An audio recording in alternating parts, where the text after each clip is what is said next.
So, is this everything you were hoping for?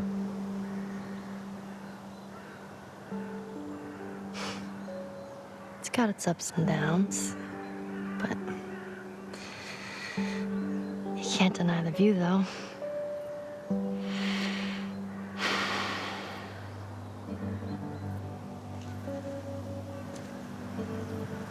We don't have to do this. You know that, right? What's the other option? Go back to Tommy's.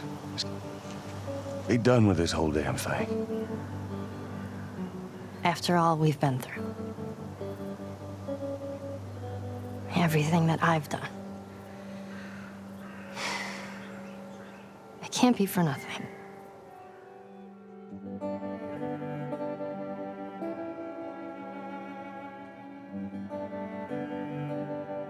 Welcome back to the official The Last of Us podcast. I'm Christian Spicer. Last episode, we left off with the incredible DLC chapter Left Behind. We cut back and forth from Ellie's present, caring for an unconscious Joel, and her past, having just been bitten by the infected alongside her first love, Riley. We see the depths of Ellie's feelings for these two fixtures in her life, and how there's nothing she won't do for the ones she loves.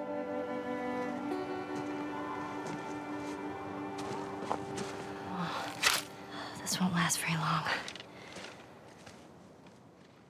Winter is my favorite. Again, that beautiful moment when we see the snow on the ground, the beautiful little cute bunny, and then just the arrow, and that has been shot by Ellie. And then one of my favorite moments in the game is when Ellie's just standing there, and you push forward on the stick, and you realize, oh, now I'm in control of her. And the last time that you were in control of anybody besides Joel was Sarah.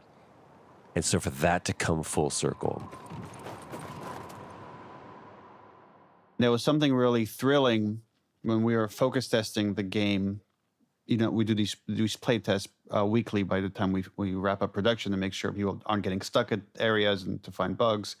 And they would get to that part. And this is what I love. It's so unique to our medium because you never get this kind of statement anywhere else where it's like, and the person would go, oh my God, I am Ellie. And all of a sudden, like, they play differently. They're, and even though like mechanically there's a lot of overlap, some things are different with Ellie. But just the way they kind of approach the world was very different for them as this character. And all of a sudden you create all this new empathy and connection to this character that you didn't have before. And it's just something really beautiful about our medium, about games. So the story, right, is about this unit of these two characters and how I think on their own, they would have perished. Ellie maybe like from not having Joel's protection early on, but I think Joel would have died emotionally without Ellie. I think she would have never brought the good that exists within him out. It's funny, as we're here talking about Winter and we haven't touched on David at all. Name's David. This here's my friend James. We're from a larger group. Women, children. We're all very, very hungry. Well, maybe we could trade you for some of that meat there. What do you need? Medicine. Do you have any antibiotics? We do. Back at the camp. You're welcome to follow us I'm back. not following you anywhere. Buddy boy can go get it. He comes back with what I need. The deer is all yours. Anyone else shows up... You put one right between my eyes. That's right. 2 bottles of the penicillin in a syringe. Make it fast. With Sam, like Ellie confides in Sam that her biggest fear is ending up alone, is not having someone.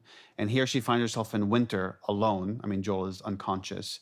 And here is this man that we're purposefully painting him like, you know, is very kind and understanding. I'll take that rifle. Of course. And he's always honest with her. He never lies to her. And yet there's something within Ellie that just is repulsed by this guy, that she doesn't ever fully trust him. So there's something that, even though Joel has done all these horrible things, I think Ellie always recognized that there's good within him. And I think that's why she was so drawn to him even early on, in a way that she's not to David. You know, you really shouldn't be out here all on your own. I don't like company. I see. What's your name? Why? Look, I understand it's not easy to trust a couple of strangers. Whoever's hurt, you clearly care about them. Sure, it's gonna be just fine. We'll see. And let's talk about David because, woof, right? Like, how do you go about creating this seemingly nice guy cannibal? I remember at some point during production, Nolan North was at the studio. And while he was at the studio, I was like, hey, let me show you part of the game. And he's like, okay, cool, because he didn't really see much of what we were doing as this other project. So showed him that whole sequence, and he was like, oh my God, this is amazing. Like, you guys are doing this whole other game here while we're making Uncharted 3. And he's like, you got to give me a role in this, like something. I just let me be in it. I'm like, all right, Nolan North wants to be in this game. I'm gonna give him a role. Nolan North's gonna play the Cannibal King, like the opposite of Nathan Drake.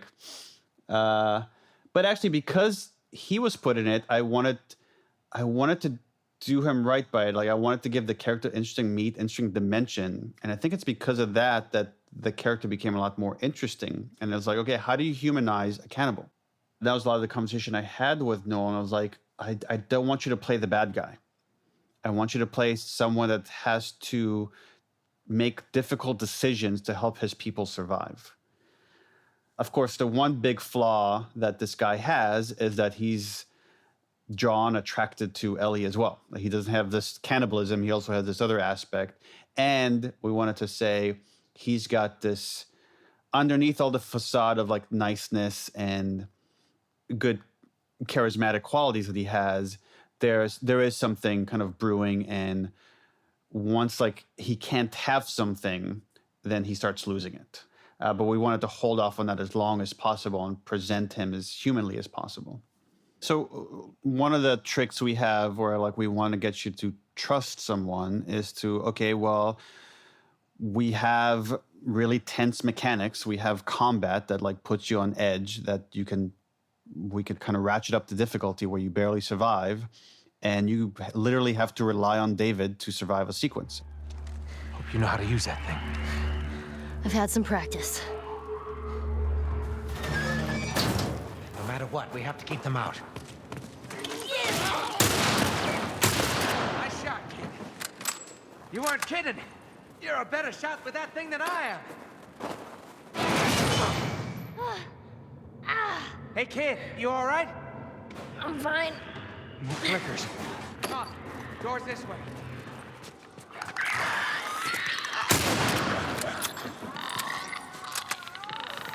Hey, kid, Yeah? you know, I think we did it. Like we killed all of them?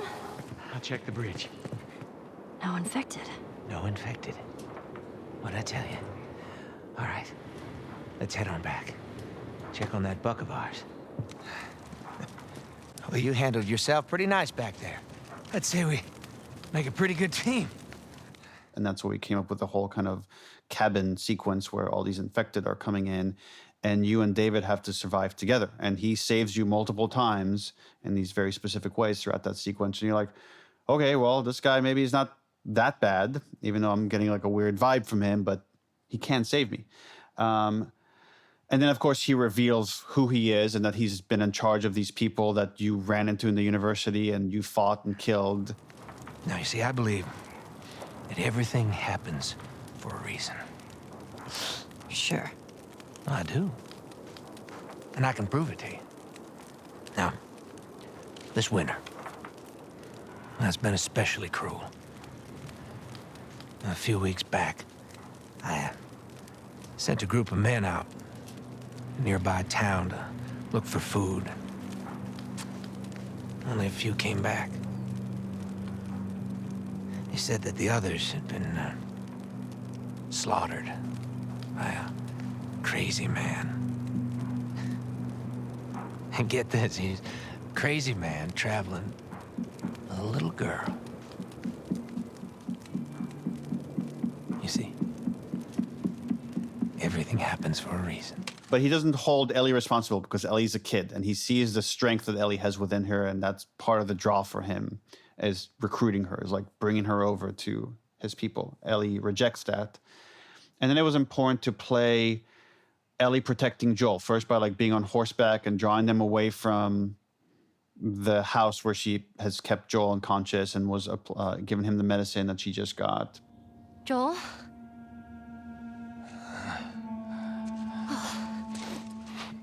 I only managed to get a little bit of food. But I did get this. Move your arm. Oh. Here we go.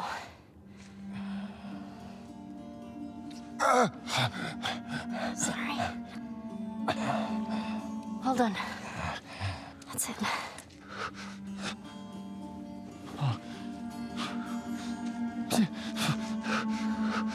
You're gonna make it.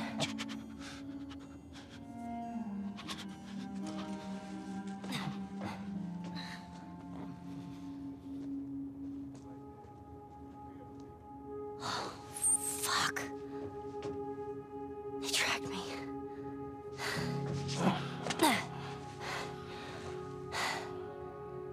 I'm gonna draw them away from here. I'll come back for you.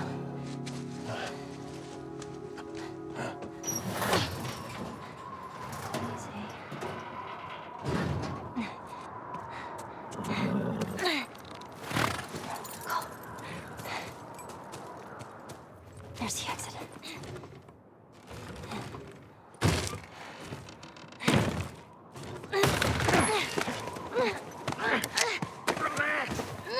Keeping you alive here. There you go. There you go. The character of David. Tell me one thing that David did that was wrong. You tell me one thing that makes him the bad guy. I can state a case that David is, he and Joel could be the mirror images of each other. They both are looking out for those that they love and protect. That both of them are willing to care for Ellie. And the only time that he actually takes action against Ellie is when she tries to kill him. Now, I think that we see his truest nature, that you don't, David is not someone to fuck with, but I don't think that he's just like snowblinding her the entire way. I think that he genuinely is like, come be a part of us. I'll look after you. I'll make sure that you're taken care of. And yeah, you're probably going to eat, Peter over there eventually. I mean, it's some heavy shit. So it's like, I remember I read all of those scenes and I was just sitting at a TGI Fridays like, oh my God, this is intense and I can't wait to shoot it.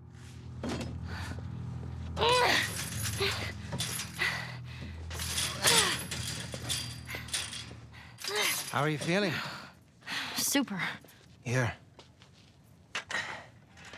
You should eat. I know you're hungry. You've been out for quite some time. What is it? It's deer? With some human helping on the side? No. No, I promise. It's just the deer meat. You're a fucking animal. Please tell me your name. You're so full of shit. On the contrary, I've been quite honest with you. Now I think it's your turn. It's the only way I'm going to be able to convince the others. Convince them of what? That you can come around. You have heart. You're loyal. And you're special. Oh. And then, when David captures her and tries to threaten her and, tries to convince her, and then it's turned to threats when she, breaks his finger. And he can't bring her over, and that just drives him mad.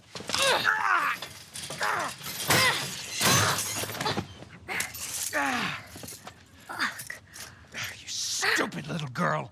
You are making it very difficult to keep you alive. What am I supposed to tell the others now?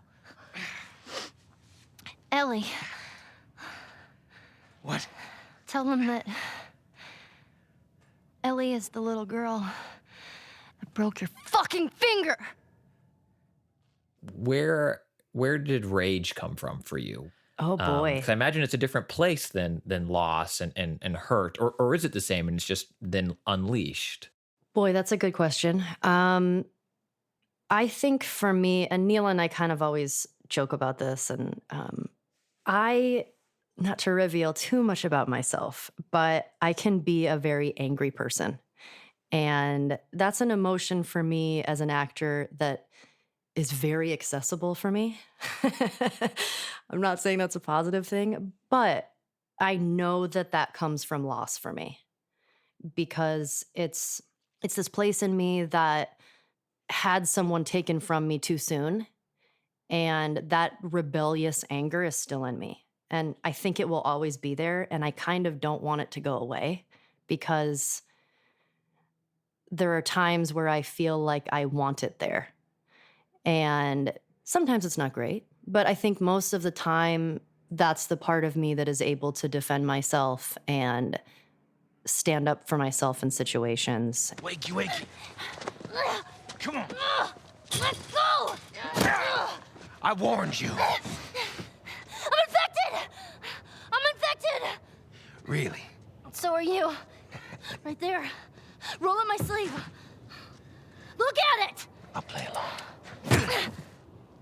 What'd you say? Everything happens for a reason, right? What the hell is that? She would have turned by now. It can't be real. Looks pretty fucking real to me. You're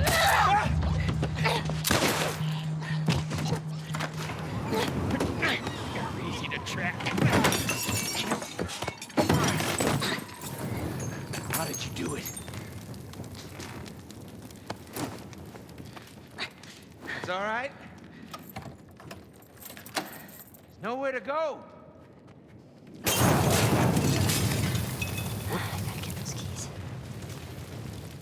Again, we're trying to play with familiar tropes and then subverting them. And that's what makes these beats interesting, is that to say, okay, when Ellie's captured by David and he's chasing after her and you have this whole boss fight in this restaurant that's on fire, and you're playing that and you're feeling the tension of that and you're feeling that you don't have the equipment necessary to defeat this guy, like Ellie is this kid and here is a guy that has a gun and a machete and he's coming after you.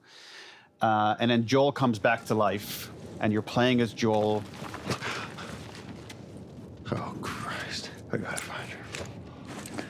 I gotta find her.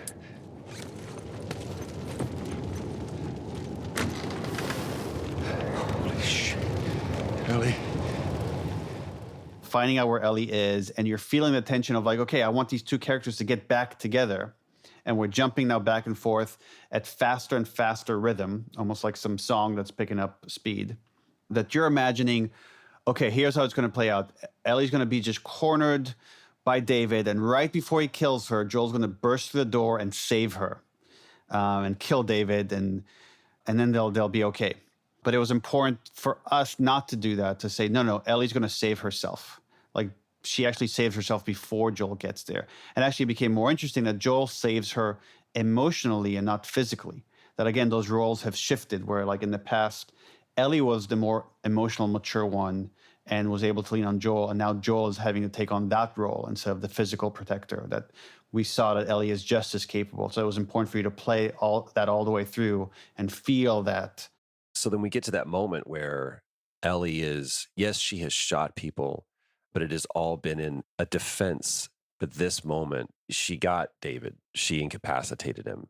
And where Joel finds her is the moment where she transcends just incapacitation and it goes into punishment. It goes into this cathartic, I'm taking this out on everybody. This is for Riley. This is for Tess. This is for Sam. This is for Henry. This is for my mom. This is for everybody. This is for this world. David's face becomes the punching bag for all of that. Fuck you. You think you know me? Huh? Well, let me tell you something. You have no idea what I'm capable of.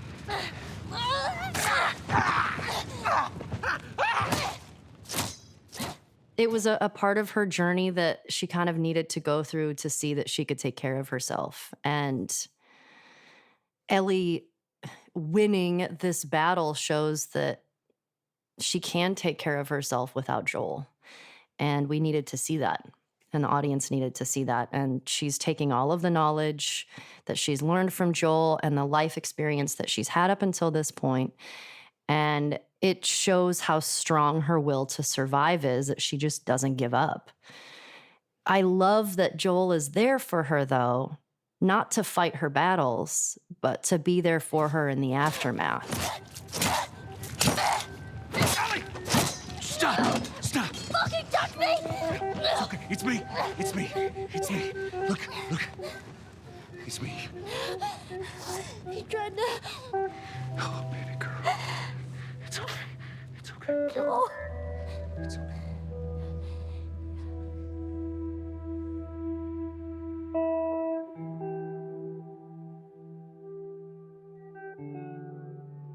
Neil had framed this moment. He was like, I don't care what you say, just whatever you would say to comfort her. But I want you to know that the only thing I need you to say is baby girl. The fact that is, now we see Joel the father again. Whether it was a skinned knee from soccer practice with Sarah to this moment, there's one thing that Joel knew how to do very, very well, and that was to comfort in the time of pain. And it's such a big moment for also the audience too, to see that, of like these two people that have gone this whole time without really, not showing affection to each other in the ways that we do in the world. And you see that and you're like, oh, he's also breaking down, all of the walls come down for him. And to see that, and she recognizes that as well, of like, oh my God, you're taking care of me in this moment and you are here. And it's both of them finally making that connection. Why was that baby girl, why was that line so important for this moment in the game? Because it's the point where she has become his daughter. She's not a replacement for Sarah, but she's just, at this point, she's just as important. And that phrase has become a symbol for that for him. And then everything else beyond that, I honestly don't remember what the dialogue is, but it was just something to help her get strength to get on her feet and get out of there. And it felt like that's not as important than just letting the moment kind of sit and letting the music take over, because the music now is doing the heavy lifting.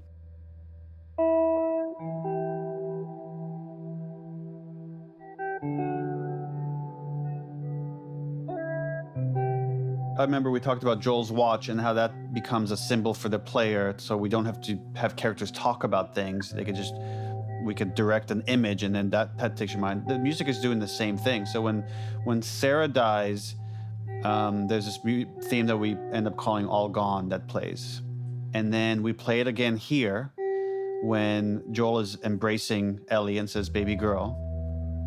And we play it again at the very end when he's carrying Ellie out of the hospital. And it's done that way by design, because we want your mind to subconsciously go to the moment Sarah dies and string these moments together without us being explicit about it. I feel like maybe we haven't talked enough about Gustavo's score and how much it's helping the emotional impact. But that piece of music is so beautiful and so moving, it felt like we didn't need any more words.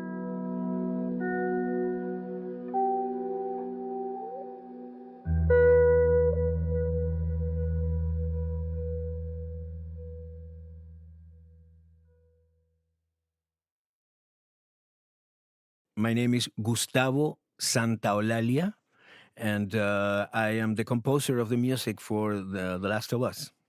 The moment that I met Neil, and then Neil actually told me the story, and I could sense how different this game was from any other game that existed before. It really was a no-brainer. I mean, I knew from the very, very beginning when I talked to Neil that I wanted to be involved in the game. How would you describe the character of the score as it fits into The Last of Us? Yeah, well, I think definitely has an element of melancholy and say certain element of despair.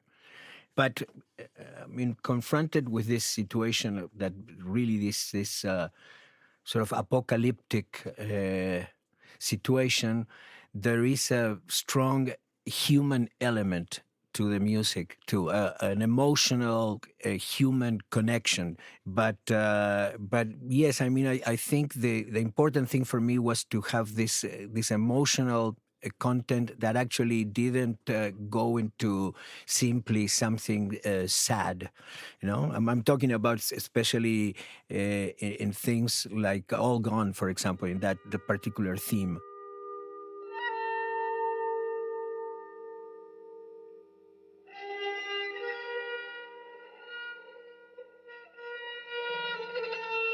In other themes, like the theme, right, that has some epic connotations too.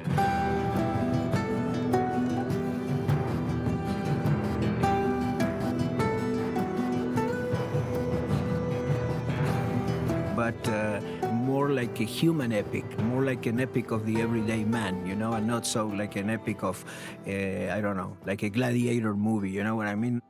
I will create pieces that I really don't know to what character they belong, but they are inspired by them, not necessary. I think some of these things Neil actually had more clear than I, but I do know that, for example, for me, the Ronroco, with its tenderness and its almost feminine quality,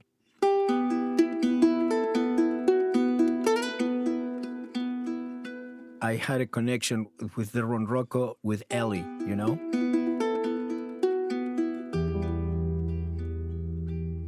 And I had a connection with the 6-string bass with Joel. And I guess the guitar kind of connects those two worlds. Basically, that in the timbres, I will connect the Ronroco with Ellie and the 6-string bass with Joel, and the guitar kind of like in between both of them.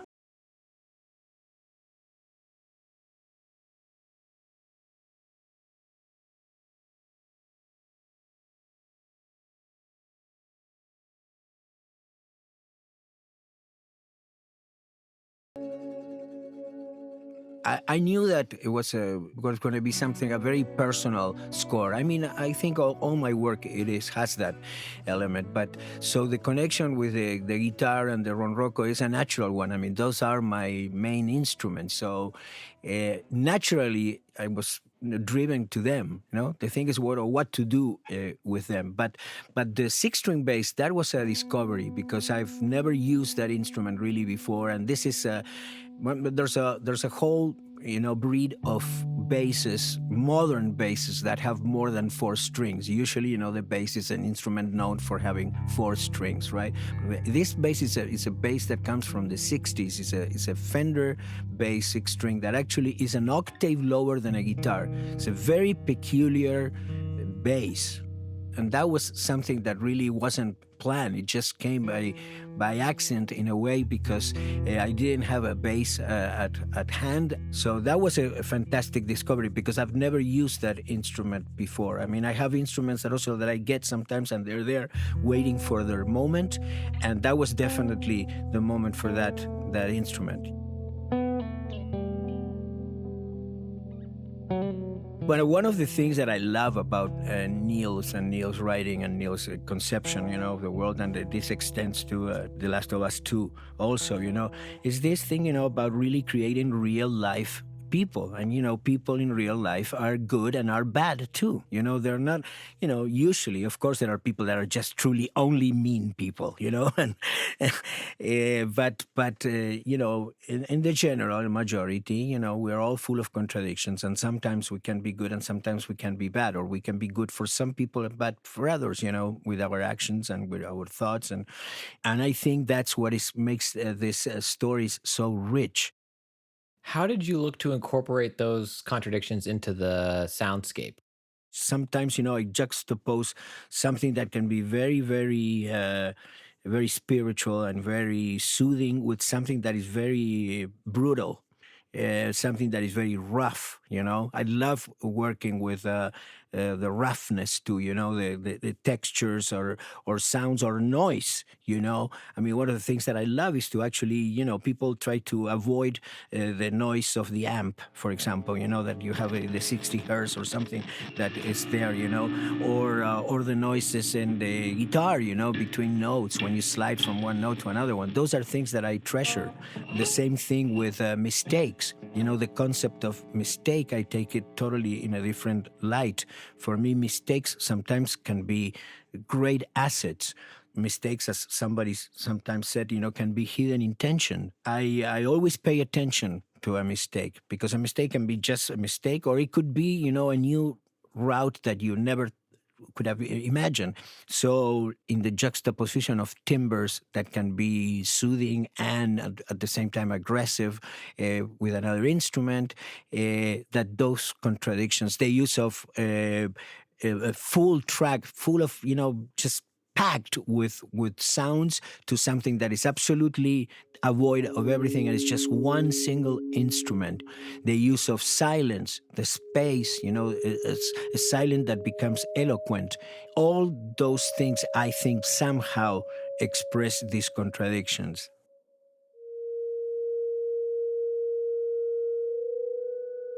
What do you hope people remember about the game and their experiences with it as after they've experienced it? One thing I'm sure is common to all of the peoples is that they all have been emotionally touched by the game, and I think that that's a very different thing and something that The Last of Us can be proud to achieved. Is something that will be definitely remembered because I think sometimes, you know, well, perhaps, you know, in 20, 30, 40 years, you know, I'm you know, not going to be here. But people will hear the theme, you know, and will say, oh, remember when we used to play, you know, The Last of Us, and everything that will moved will definitely connect with that emotion that they had, and that emotion, in this case in particular, because of the relationship, is an emotion that is connected to love. And I think that's what people are going to remember, that love and that connection that the characters had between themselves and that they had with the characters and with the game.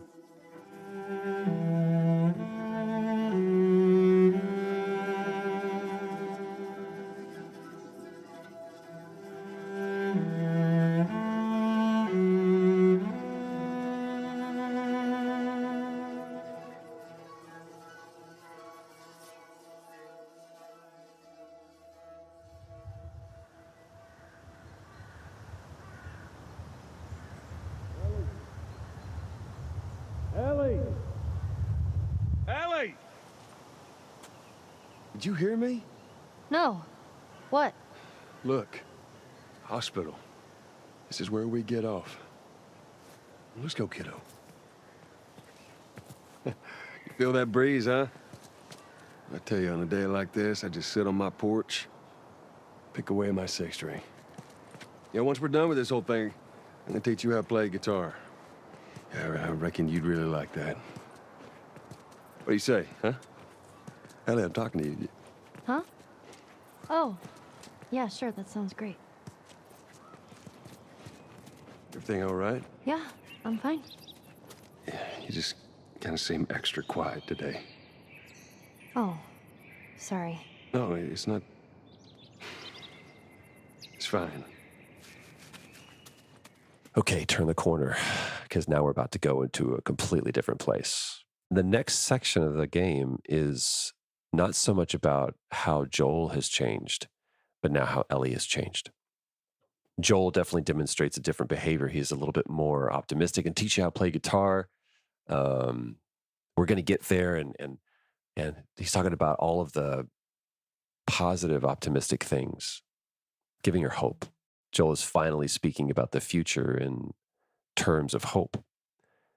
And it's almost through the filter of it sounds so far away, not only just what he's talking about, but even just almost the way that it's treated, because Ellie is so far away. And if you even notice, the distance between the two characters is further than it's been. the thing that you've been doing throughout the entire game, the entire time is like, okay, we have this thing, come help me move it over. I go up, I boost you up. This is what we do. And you turn and Ellie? she's not there. And you have to remind her to do that. Ellie? What? The ladder. Come on. Right. Oh my God. What is it? Ellie! Ellie! You gotta see this. What is it? What the hell is... Are you kidding me? Come on, hurry up. You see this?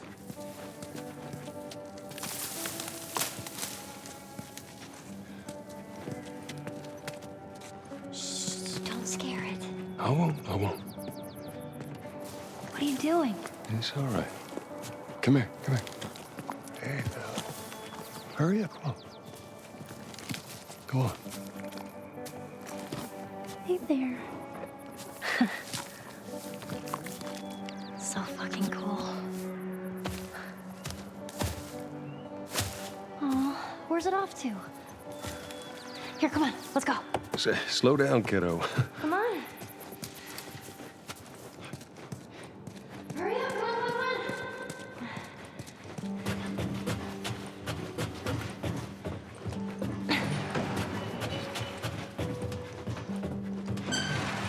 Oh, man. Wow. Look at those things.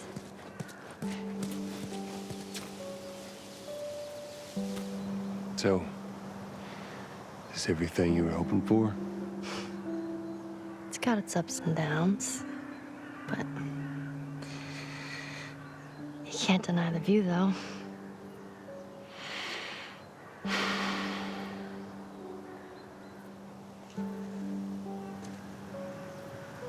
We don't have to do this.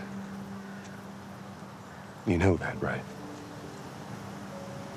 What's the other option? Go back to Tommy's. Just be done with this whole damn thing. After all we've been through. Everything that I've done. It can't be for nothing.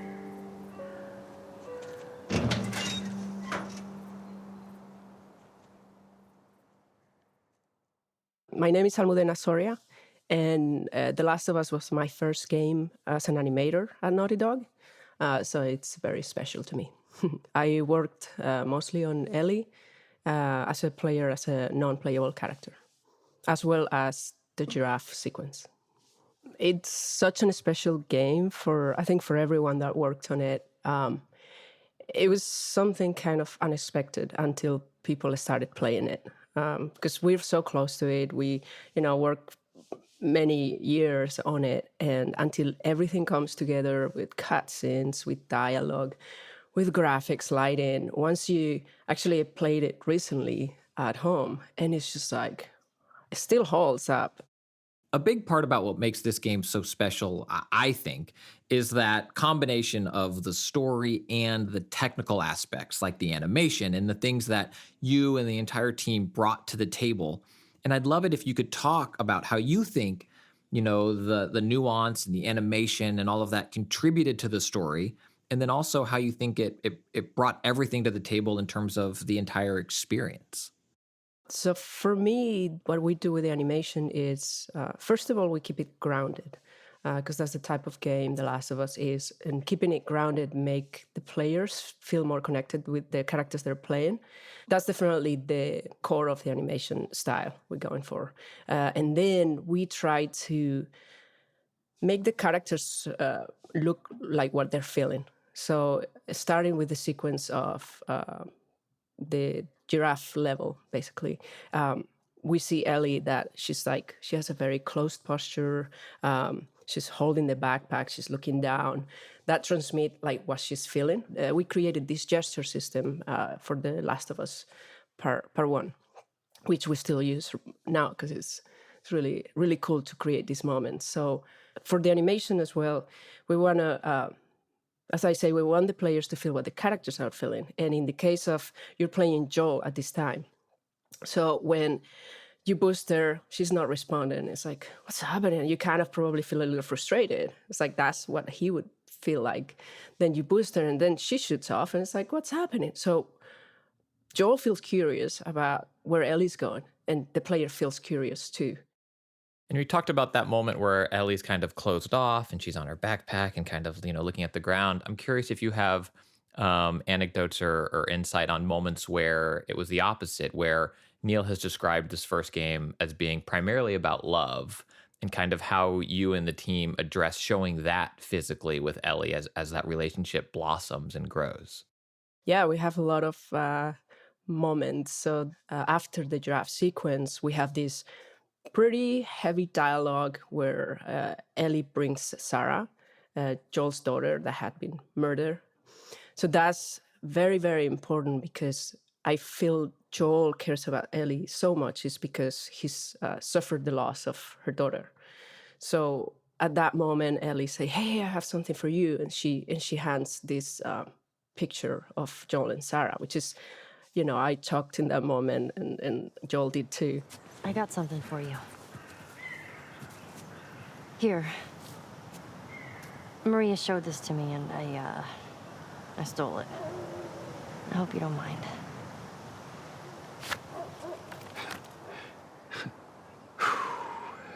Well, no matter how hard you try,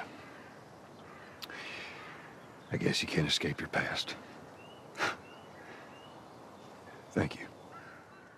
Okay, I have to bring this up because it's one of the most iconic scenes in the game. Talk to me about the giraffes.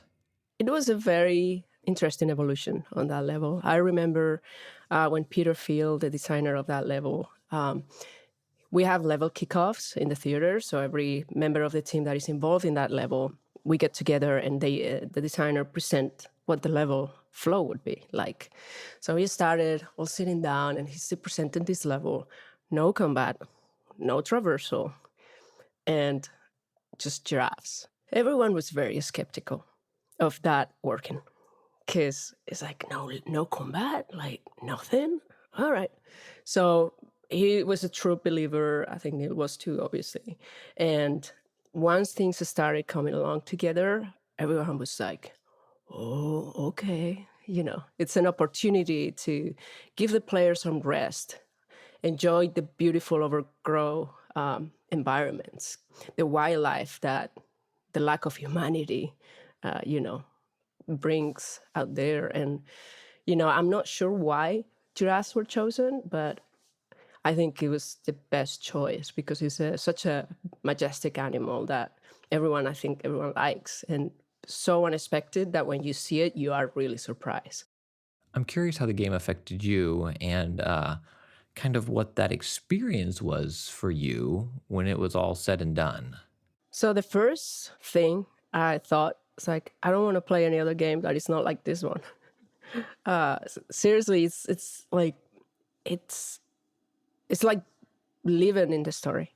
So I really enjoyed that. And since then, I try to find games that are more like that. So I can, live the characters, live the life they're living. So yeah, as a human being, it's just how, and also everything started coming together at the end, which, we have all these levels, they're like scattered, like you kind of know what's going on until you sit down and start playing through the whole game. It's when you realize, oh, wow, this is a story, this is a game. At the beginning, there's like levels that are not even online, or dialogue is not in, like cutscenes is still not in, or like in very rough form. It's like the last year, 6 months where everything is together. The lighting comes on, the sound is on, the effects. It's just, and it happens in a very short amount of time. Everyone is working constantly. But when everything comes together, it's where you realize, like, wow, yeah, this is something else.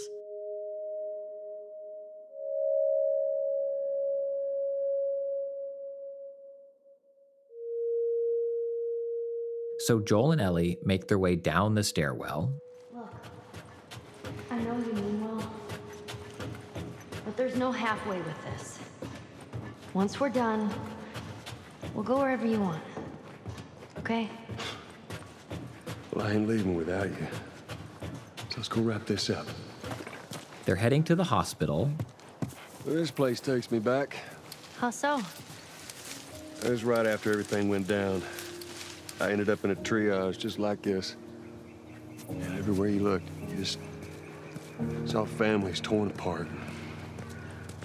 The whole damn world seemed to have turned upside down in a blink. Is that after you lost Sarah? Yes, it was.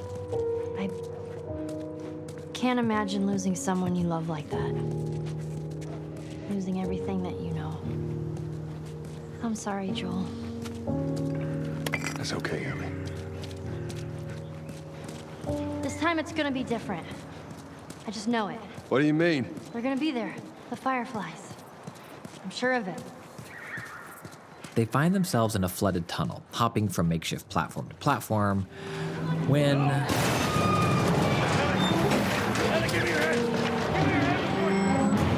they're pulled underwater.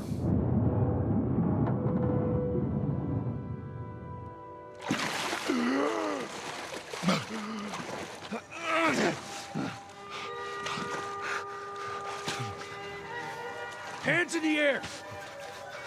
She's not breathing. Hands in the fucking air! Come on. Ultimately, what happens is that Joel is saved by Ellie in the bus when he goes into the water, and in that she dies. Like she drowns. And then again, what we see is like, no, don't bring me to this point where we're finally good, and I'm gonna lose her again. And then we wake up in the hospital room. Welcome to the Fireflies. Sorry about that. They didn't know who you were. And Ellie? She's all right. They brought her back. You came all this way. How'd you do it? It was her. She fought like hell to get here. Maybe it was meant to be.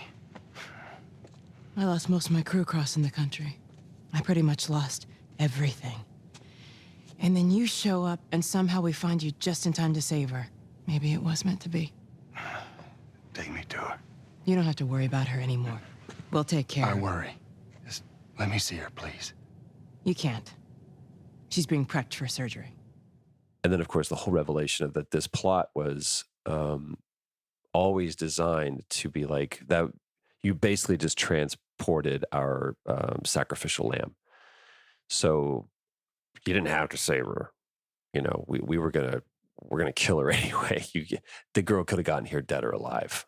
And just the pure Sisyphean frustration that comes from that is like, what have I done all this for? It was like, it was for nothing. This was just this rush of nihilism at Joel.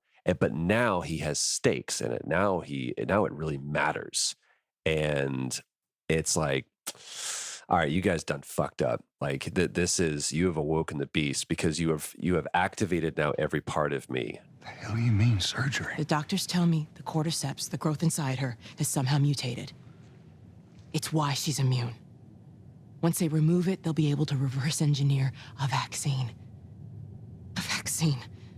But it grows all over the brain. It does. Find someone else. There is no one else. Listen, you were gonna show me where she... Stop. I get it. But whatever it is you think you're going through right now is nothing to what I have been through. I knew her since she was born. I promised her mother I would look after her. Then why are you letting this happen? Because this isn't about me, or even her. There is no other choice here.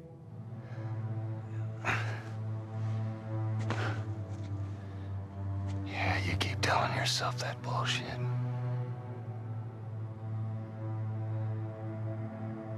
March him out of here. He tries anything, shoot him. Don't waste this gift, Joel.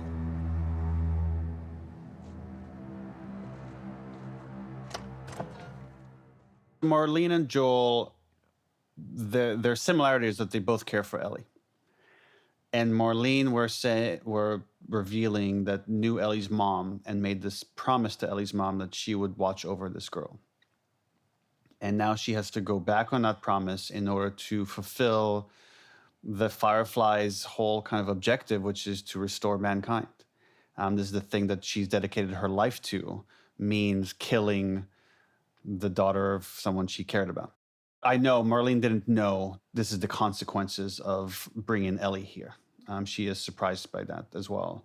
However, she accepts it in a way Joel doesn't. And she's wrestled with it.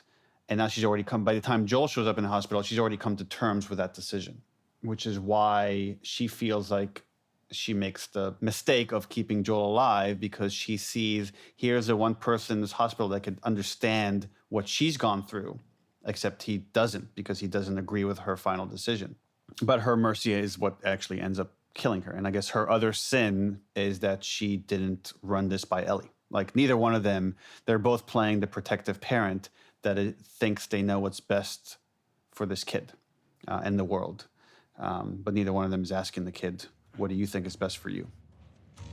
Go on. Move. I said move. What the fuck you doing? Keep walking. I said keep walking. Where was the operating room? I ain't got time for this. Where? Top floor, the far end.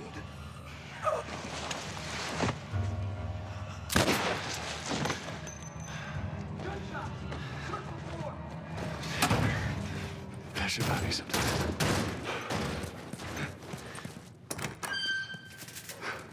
Sweet Jesus. Doctor? What are you doing in here?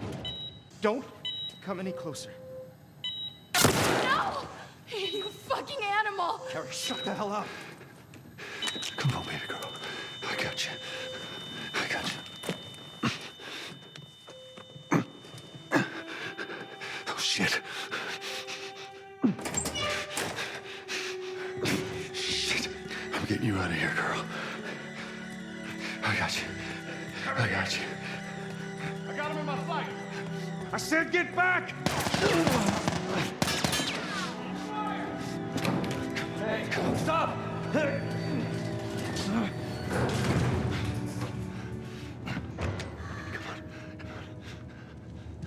You can't save her.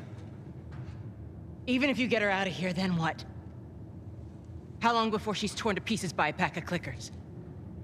That is, if she hasn't been raped and murdered first. It ain't for you to decide. It's what she'd want. And you know it. Look. You can still do the right thing here. She won't feel anything. You have so many games and movies and books and other stuff in this genre where it's about saving the world, and the hero at the end saves the world. And it just doesn't feel real. And it doesn't capture something as interesting about human or, right, this theme of like this unconditional love a parent feels for their child is that it could be psychotic. That it could drive you to insane things of like how protective you could be of your child. So this idea of that you would get to the end and then choose to not save the world felt so more honest to me about like what we would do in this situation, and that it's ultimately like there is no cure. It's not about that. It's about saving the ones we love. And playing someone that could easily be perceived as the villain, that at the end of it, you could be the villain. I know a lot of players saw it that way. And I like the idea that they were seeing it that way, and that people make the argument for Joel as the bad guys. And to me, it's like you can make the same argument with equal weight that the Fireflies are the bad guys. That here are people that are willing to kill a kid in the hopes of making a vaccine. And then it gets to this whole philosophical conversation that I love. It's like, do the ends justify the means? At what point in pursuing good have you become bad? And there are no clear answers here. There isn't like, okay, well, here's the line. It's like, if you kill 10 people to save 1 million, then that's okay. But if you kill 100, that's too much. Like, no, I don't know how you draw those lines. So I just love that for Joel, and hopefully by now the player, they understand that, like, that doesn't matter. Like, Ellie could save 1 million people, or she could save 2 people. She could save all of mankind. That doesn't matter. That's his daughter. There is no price you can put on your kid's head. It just doesn't exist. I think for Ellie, she was willing to accept at any cost, bringing meaning to this journey. Even when they get to the very end, right before they're at the Firefly Hospital, Joel tells Ellie, let's go back. We don't need to do this, because he's afraid of, like, yeah, you're already seeing he doesn't care. He doesn't care about what this would mean, but it's just putting her at risk for one more day. Why do, like, let's go back. We could start a life. And she rejects that. She just says, after everything we've done, after everything I've done, everything we've been through, it can't be for nothing, right? She needs to find meaning here.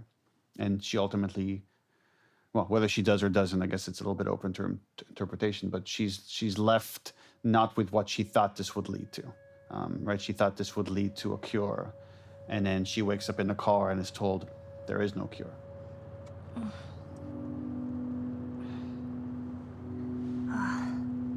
What the hell am I wearing? Just take it easy. Drugs are still wearing off. What happened?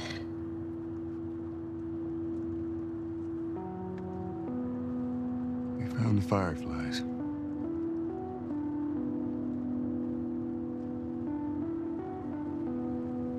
Turns out there's a whole lot more like you, Ellie. People that are immune. There's dozens, actually. Ain't done 'em a damn bit of good, neither.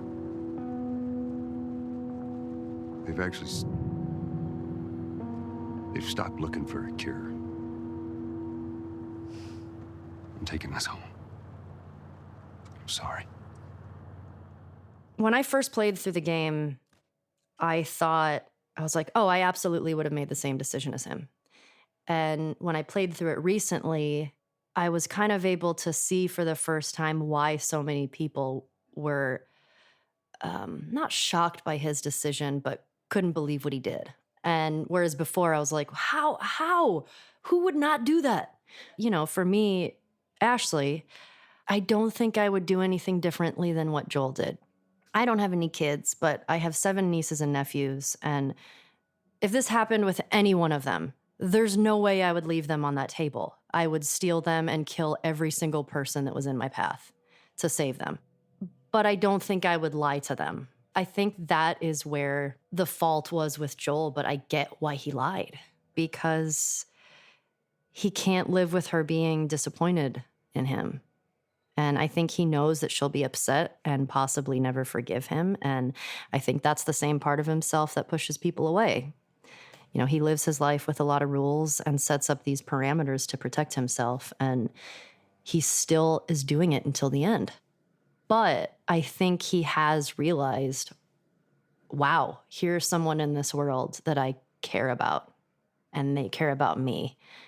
And that is more important to me.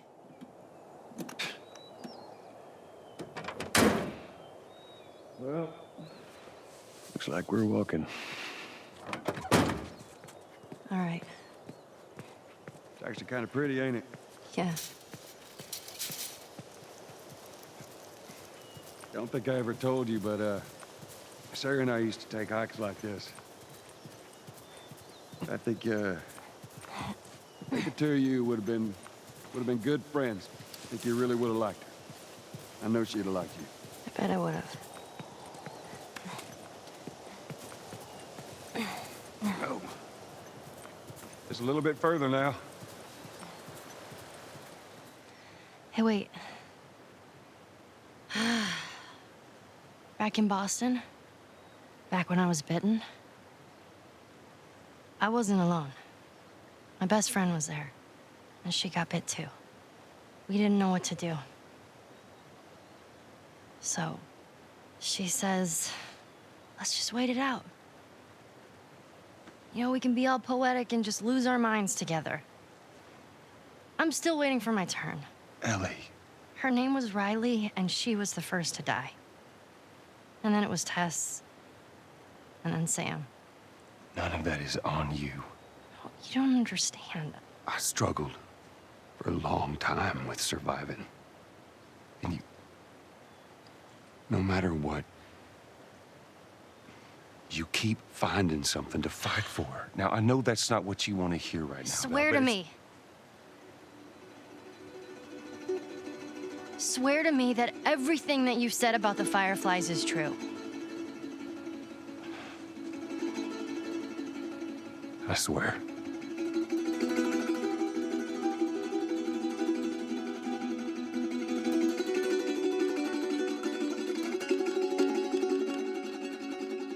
Okay.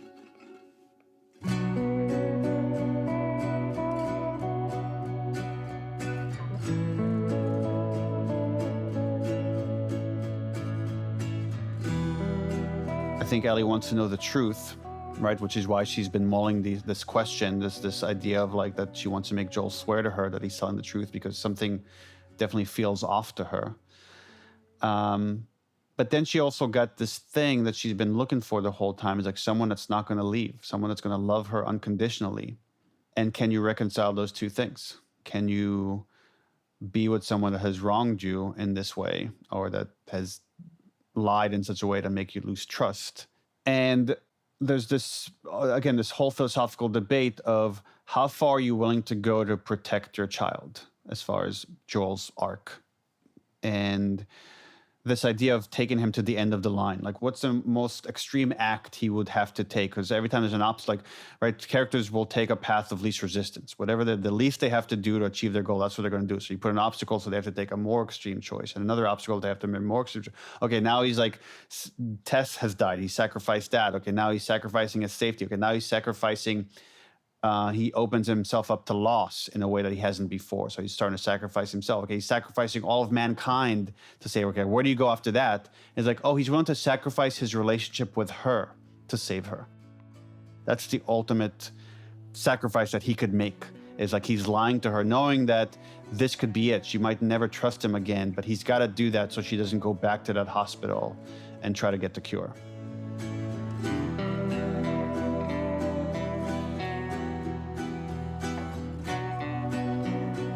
I love that that's the story, because we're so flawed as humans, and that the hero of the story, the main character in the story, Joel, is so flawed. And we need to see that, because when we see it, we're like, yeah, I can relate to that because I'm flawed too. But this particular game and this experience was absolutely the greatest thing I've ever worked on. I loved the story and the cast, the crew. Naughty Dog is so amazing to work with. And I haven't quite worked on something still to this day where when I was on set, I was inspired constantly. And as an artist in any form, you're always looking for that thing to sort of be inspired, that muse. And it's a little selfish, that you need that thing. But this was absolutely that thing for me. I learned so much. I would offer this story. I was in Indiana at a convention, and a father comes up to me and he says, I got that game. And I started playing it, and I got to the prologue. I was like, yeah. And he goes, I have a daughter. And at that time, she was a baby. And he said, I got to the end of the prologue, and I put the controller down. I went to my daughter's room, and I held her, and I cried. And I said, I understand. He goes, no, you don't. He said, I never went back to that game. And he said, every day that I came home, I would walk into my house, and I would look, and I'd see where that controller sat in the same place that I left it. He goes, 6 months went by, and I finally decided, all right, I'm not going to let this thing beat me. And I picked up the controller and I played. And I finally get to the giraffe moment. And I put the controller down again and I cried. And he said, it dawned on me that sometimes we have to go through the hard times in order to find our giraffe moment. I mean, I would love for The Last of Us to have that kind of impact on people's lives, that they remember where they were and the characters have stuck with them, and some of the morally ambiguous situation they've been in have raised some interesting questions for them in their lives. Just that is incredible. And I guess seeing some of that right now, years later, you could like see that there's communities on Reddit that this game has brought together. There are people that got married because they were both fans of The Last of Us and that have named their first daughter Ellie. So just the fact that this game has been able to connect people in such a positive way has been incredible. And we now have people that work at Naughty Dog that have gotten into games and have come to work at Naughty Dog because the game inspired them to make video games. And again, I can think to games that have done that for me. I couldn't ask for anything more, right? It's the most incredible feeling that you're able to now somehow inspire someone that will make the next great game. Is incredibly humbling and just inspiring. Next week on the official The Last of Us podcast. I mean, this game absolutely just shows you how hate can absolutely wreak havoc on a family and an entire community of people. You know, there's endure and survive physically, but what does that mean for your soul? What does that mean mentally? How do you live with yourself? Well, love is hopefully one of those things that can feel more universal. They didn't need to make a sequel, but the story needed to be told in part 2. And to not have granted the opportunity for this story to continue would have been a grave disservice to the story, to the characters, and to the world. But before we dive into the second game, over the next few days, we'll be dropping 3 shorter episodes, which we're calling Artifacts. We'll be talking with actor cosplayer Mika Burton, TV writer Mark Bernardin, and film director Nia DaCosta about their experiences playing the game and how The Last of Us has affected their lives and the world of gaming at large. Be sure to keep an eye on your feed for those episodes and our official The Last of Us Part 2 discussion. The official The Last of Us podcast is produced by PlayStation and Spoke Media. It's hosted by me, Christian Spicer, and written by Brigham Mosley. Our Sony PlayStation team includes Charlie Yater, Christian Cardona, and Carrie Surtees. Our Naughty Dog team includes Arnie Meyer and Scott Lowe. Our production team is Carson McCain, Kelly Kolf, Trey Jones, Reyes Mendoza, and Alicia Force. This episode was mixed by Evan Arnett, who contributed additional sound design and music. Today's episode included interviews with Neil Druckmann, Troy Baker, Ashley Johnson, Gustavo Santolalia, and Almudena Soria. Executive producers are Aaliyah Tavakolian and Keith Reynolds. Thanks for listening.